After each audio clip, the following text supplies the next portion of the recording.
Okay, this is Extra 99 again.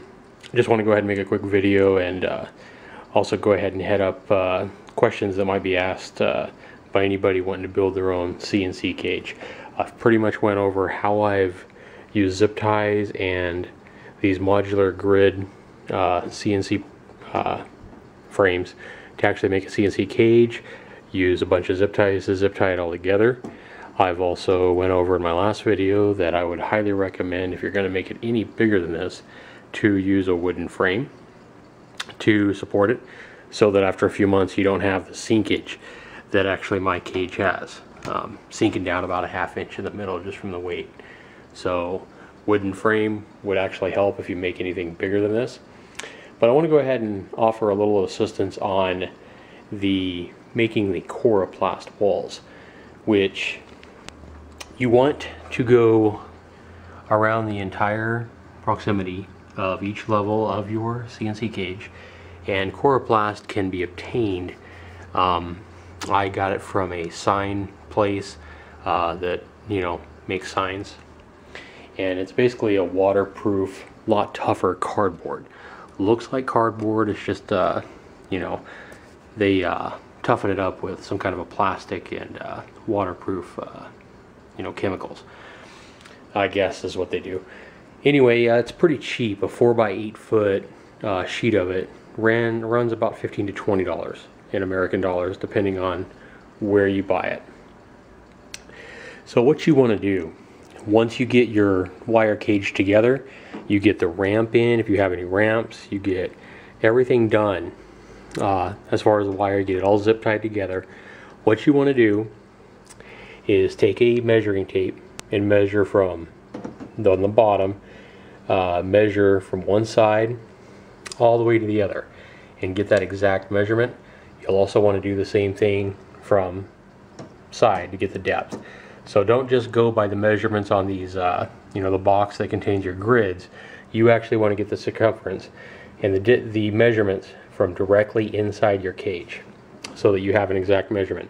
Trust me, if you make a Coroplast liner for the CNC cage and it's a 1/4 inch too big, you're probably going to have a little bit of a tough time getting that in here. The wire is bendable a little bit, with your zip ties and stuff like that, but it's not going to go too much, and you're going to be bending your cardboard to try to put it in. So you want to get those measurements pretty close. Pretty important. So that's why I say go ahead and build your cage first, measure the inside dimensions for each level. You'd want to obviously start when you're building your CNC cage, build the first level first.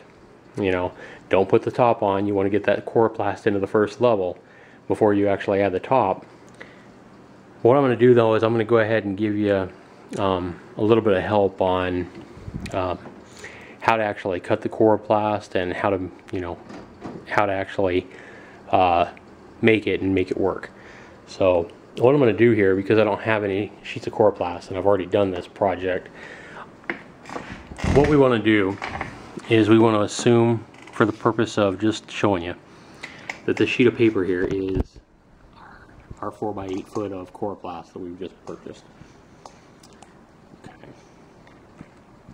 So after we take our measurements, what you want to do is directly measure your measurements out. So if you're 42 inches, 42 1/4 inches, whatever it is, you'll want to go ahead and definitely make some marks on your Coroplast. Okay, make some marks, and then get a ruler, a straight edge, and use your rulers to go ahead and make that straight line. Same thing here.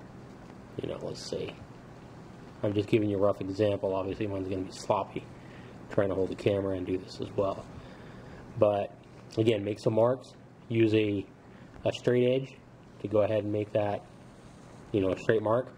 And then what you're going to want to do, once you have that measurement, actually before we even go here, we don't want to even look at this. You want to take your measurements like that. You don't want to be doing anything on your Coroplast yet. What you want to do, that's obviously going to be too small, because you're going to want those walls. Sorry about this, it's been 4 months since I actually made this thing, but what you're going to want to do is you're going to want those walls coming up on, you know, all four sides. So say you want 5 inches, which is what I did. I had 5 inches on each side for my walls coming up. So this would just be the bottom here that we've measured. So we don't want that. Let me get this cord out of the way, camera cord. So say you want, you know, 5 inches on each side. You're going to have to go up this way 5 inches and add it to this. So say this is 14 inches, okay? And then you're going to want to go this way 5 inches as well. Okay, that's just for the, that'll be the back, for example, and this 5 inches will give you your front wall. And then obviously on the length here, you'll want to measure, add 5 inches this way and 5 inches this way. So basically 10 inches to each measurement that you get. So if you're at 42 inches for the length, you're going to actually want to measure this. This is actually going to be, this line here is going to be drawn at 42 plus 10 inches to give you your two 5-inch sidewalls on each side. Okay, so if you come up with a measurement of 42 for the bottom of your CNC cage, you'll want to add 10 inches to that, come up with 52 inches. If it's 42 1/4, you'll want to make it 52 1/4 so that you have a 5-inch wall on each side. And then the same thing for your depth. Okay, so if that's 14 inches, for example, you'll want to add 10 inches to it. So you'll actually have 24 inches. Okay, so when you actually get this done and you actually get it marked, you want to mark it the same way I just showed you, but this would actually be 24 inches in my example. Okay, and then this way is your 52 inches. Okay, so that's kind of how you'll want to do that. So we'll assume that we've already measured this out, and we've got this thing 52 inches long by 24 inches deep. Okay, so then what you'll want to do here is you'll want to go ahead and cut that out. Okay, here with paper, obviously scissors is going to work just fine, but with Coroplast, definitely don't want to use scissors. What I would recommend is an X-Acto knife or something else that's going to be a lot easier. You know, you want to be able to cut straight lines on your Coroplast. You want them to be even. You don't want it to, you know, go when you're trying to cut. You don't want it not have like scissors, which aren't sharp enough, trying to, you know, make you go off at an angle and stuff. You definitely want to have, I would recommend an X-Acto knife, a sharp X-Acto knife, to make your cuts. So you make your cuts, you make this cut, you cut it out, and then what you're going to want to do is for your 5 inches here, okay, basically what you're going to have is you're going to want to mark your 5 inches, okay, on each side. On the depth, I mean on all four edges, you're going to want your 5 inches. So you're going to want to, as soon as you get this cut out, you're going to want to go ahead and mark your 5, your 5, your 5, and your 5 on your sheet of Coroplast. Okay, now one mistake that I made the first time with my first level is I was like, okay, and I actually cut out the corner. Okay, and I wouldn't recommend cutting out the corners. What you want to do is you actually want to save the corners. So what you'll actually want to do, alright, so what I've done here is I've cut out our sample piece of Coroplast here, and after, you know, measuring your lines for your 5 inches on your piece of Coroplast, which is right here, and you make another line right here, and you make another line right here for your 5 inches on each side, what you might want to do at the start is you might go, okay, well, I'm going to go ahead and cut out these corners because those aren't going to be used once I actually fold it up. So this is the mistake I actually made the first time I did it, is I actually cut these corners off.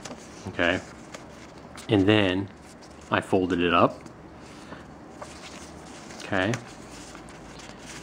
and hang on just a second here, let me get a fold here. And the way I would actually fold this on the Coroplast, because it is about, I think it's 1/8 of an inch thick, something like that. It's not real thick, 3/8 of an inch maybe. It's pretty thin, but it's pretty hard to actually fold. Just trying to fold it, you're not going to be able to fold in a straight line. So I would take your X-Acto knife before you actually try to start folding it, And you want to be really careful, but you want to run that X-Acto knife probably just about halfway through the Coroplast. You don't want to cut it all the way through, so you got to be really careful. But you want to, you know, score that Coroplast with an X-Acto knife, and that way when you actually bend it over, it's going to be easy to fold. Okay, but it's not going to be, you know, have a slice all the way through it, so it's still going to protect against leaks and be waterproof. So that's what you want. So when I actually made my first level with the Coroplast, I did make the mistake of cutting those corners out. And then as you can see, what happens when you do this with a Coroplast is you have this crack here. Sorry, my camera's getting kind of blurry. You have this crack here that you either have to tape up, you know, it's going to be waterproof, you're going to have liquid and stuff that's going to get through that crack, and that's kind of hard to seal up. So after making that mistake, the way I learned to do it, that you should do, is simply, after you got it all marked, this is your 5 inches on the end, you're going to want to not cut the corners out, but instead cut it just like this, with this being your 5-inch wall over here, these two being your 5-inch walls here. And then that way, what you can do is you can fold it around, okay? And that way you don't have that crack there in the corner. When you fold that around, you're going to seal it with tape, or, you know, I used packaging tape is what I actually used, waterproof packaging tape. So that's actually going to work to help seal those corners so that they're not, you know, leaving you know, cracks like that going up from the bottom.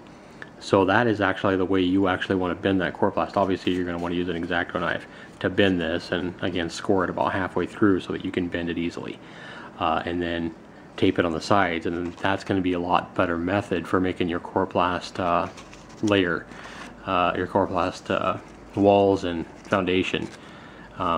So don't cut those corners out, and that's the best advice I can give you on making that Coroplast. I mean, if you have to, you know, do it on paper first, because Coroplast is a little bit expensive and tedious.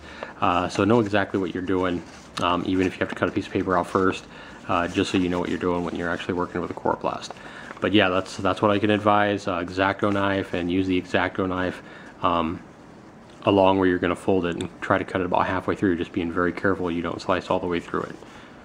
Alright, so that's how you would actually make your Coroplast foundation for your CNC cage. So hopefully this helps somebody out. Signing off for X99. Be sure you leave any questions or comments below, and be sure to subscribe if you want to. Thanks for watching.